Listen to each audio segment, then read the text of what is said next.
जयपुर में deputy CM Sachin Pilot ने lunch दिया है। पायलट ने पत्रकारों के लिए ये लंच रखा है। पत्रकारों से वो सचिन पायलट मुलाकात कर रहे हैं। अब ये लाइव तस्वीर देख रहे हैं, ये सीधी तस्वीर आप देख रहे हैं जयपुर से, जहां पर पत्रकारों के साथ डिप्टी सीएम सचिन पायलट बैठे हुए हैं। उन्होंने पत्रकारों को लंच दिया है और दीपक हमारे साथ जुड़े हुए हैं, हम उनसे जानने की कोशिश करते हैं। दीपक, सचिन पायलट पत्रकारों के साथ बैठे हुए लंच करते दिख रहे हैं, क्या कुछ तस्वीर सामने आ रही है?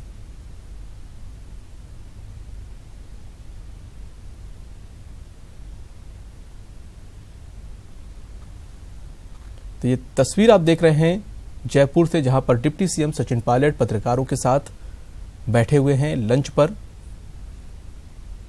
सचिन पायलट ने पत्रकारों को इनवाइट किया है लंच पर, पत्रकारों के लिए लंच रखा है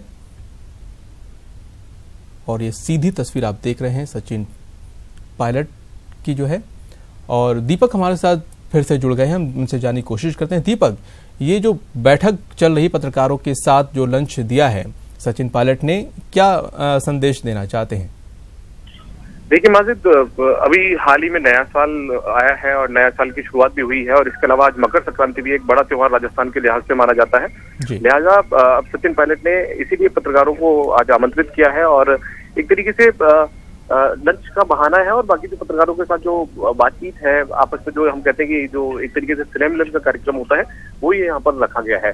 इससे पहले भी कुछ दिन पहले दिवाली के तुरंत बाद भी सचिन पायलट ने इसी तरीके का, दिवाली के एक दिन पहले भी सचिन पायलट ने इस तरीके का कार्यक्रम रखा था अपने इसी आवास पर जालूपुरा में, और तब भी पत्रकारों को उन्होंने बुलाया था। तो अमूमन पत्रकारों के साथ जो उनके जो एक तरीके से हम कहेंगे जो बातचीत है, वो सचिन पायलट यूँ औपचारिक तौर पर तो करते ही हैं, बल्कि अनौपचारिक तौर पर भी बातचीत पत्रकारों के साथ वो पहले से करते आए हैं। आपस में बैठकर पत्रकारों की बातों को लेकर वो हमेशा चर्चा करते आए हैं और इसी को लेकर आज एक बार फिर से उन्होंने कोशिश की है, क्योंकि अब तो राजस्थान में सरकार भी बन गई है कांग्रेस की। लिहाजा कांग्रेस की सरकार बनने के बाद में तमाम पत्रकारों से एक साथ इस तरीके से मुलाकात उनकी नहीं हो पाई थी और नया साल भी शुरू हुआ है और इसके अलावा मकर संक्रांति भी। तो ऐसे में अब जब सरकार बनने के बाद में तमाम चीजों से वो फ्री हो चुके हैं और वापस से लोकसभा चुनाव के बीच में जाना है, तो ऐसे में वापस से जो उनकी एक तरीके से दिनचर्या है वो वापस से व्यस्त रहने वाली है। उप मुख्यमंत्री का जिम्मा भी उनके पास है, विभाग भी उनके पास है। तो ऐसे में इसीलिए एक तरीके से हम कहें कि बतौर एक स्नेहमिलन के तौर पर पत्रकारों के लिए इस लंच का कार्यक्रम उन्होंने रखा और तमाम जो अलग अलग जो संस्थानों से जो पत्रकार आए हुए हैं उनसे बातचीत कर रहे हैं, मुलाकात कर रहे हैं।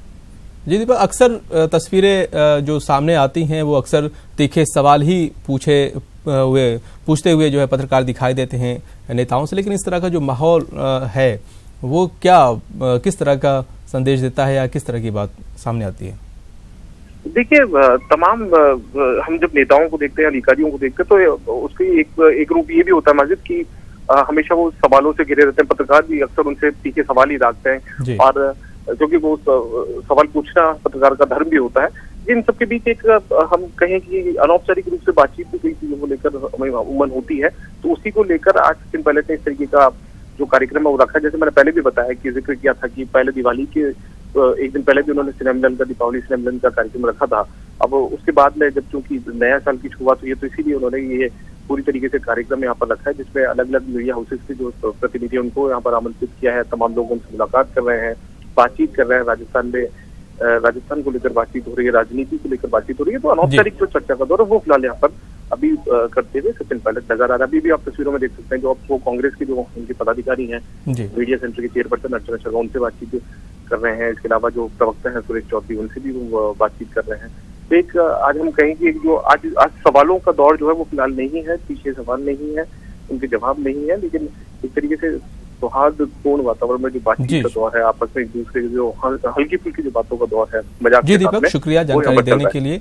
तो काफी फ्रेंडली माहौल देखने को मिल रहा है जयपुर में, जहां पर सचिन पायलट, डिप्टी सीएम जो सचिन पायलट हैं, वो पत्रकारों के साथ मिल रहे हैं, उनसे बातचीत कर रहे हैं। लंच पर उन्हें बुलाया है और तमाम पत्रकारों से अक्सर वो घिरे हुए होते हैं, लेकिन वो तीखे सवालों के बीच में होते हैं। लेकिन इस वक्त की जो तस्वीर आप देख रहे हैं टीवी स्क्रीन पर, वो काफी फ्रेंडली है और खुशनुमा माहौल है। बढ़ते अगली खबर पर, प्रदेश में स्वाइन फ्लू का कहर जारी है। प्रदेश में स्वाइन फ्लू से मरने वालों की संख्या 31 हो गई है, तो वहीं स्वाइन फ्लू पॉजिटिव की संख्या भी बढ़कर 789 तक पहुंच गई है, जिससे स्वास्थ्य विभाग की चिंताएं बढ़ गई हैं। बता दें कि रविवार को एक ही दिन में 91 नए स्वाइन फ्लू पॉजिटिव मरीज सामने आए थे, जबकि जोधपुर में एक की मौत हुई है। वहीं जयपुर में 46 और जोधपुर में 16 मरीज नए स्वाइन फ्लू पॉजिटिव मरीज पाए गए हैं।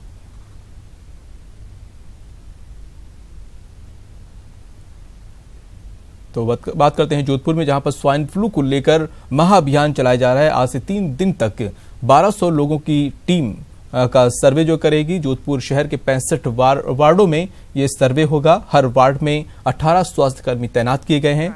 हर घर में जाकर टीम स्वाइन फ्लू का सर्वे करेगी। 25 आरएस अधिकारी भी इसकी मॉनिटरिंग करेंगे। पिछले 13 दिनों में कई मरीजों की मौत हो चुकी है।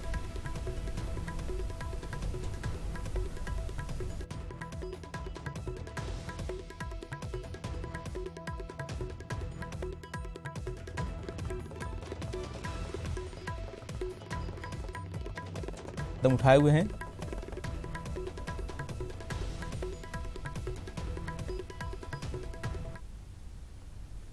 तो वहीं स्वाइन फ्लू के बढ़ते खतरे को देखते हुए राजसमंद में निःशुल्क दवा वितरित किया गया है।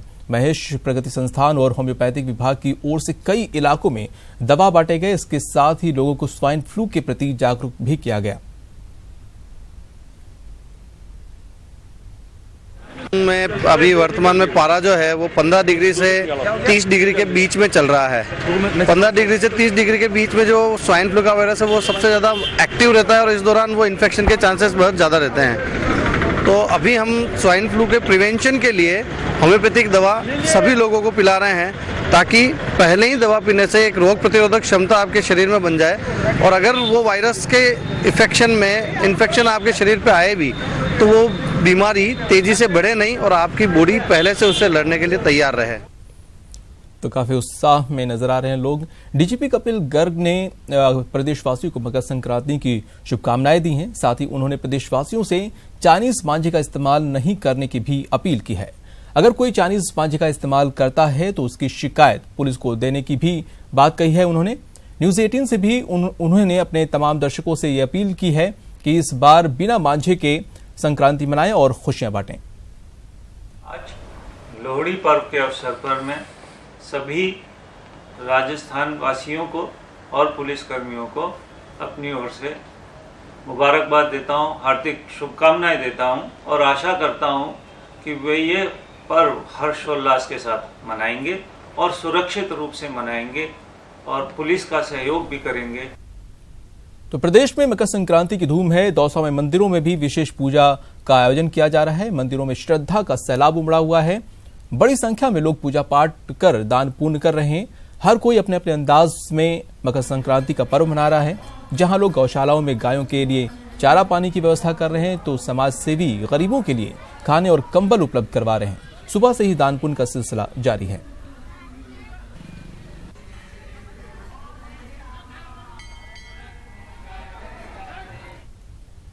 बढ़ते अगली खबर पर, बेनामी संपत्ति के खिलाफ आयकर विभाग ने बांसवाड़ा में बड़ी कार्रवाई को अंजाम दिया है, जिसमें करोड़ों रुपए की अघोषित आय से प्रयोग की गई जमीन को अटैच किया गया है। इस रिपोर्ट में पूरे प्रॉपर्टी स्कैम को देखिए।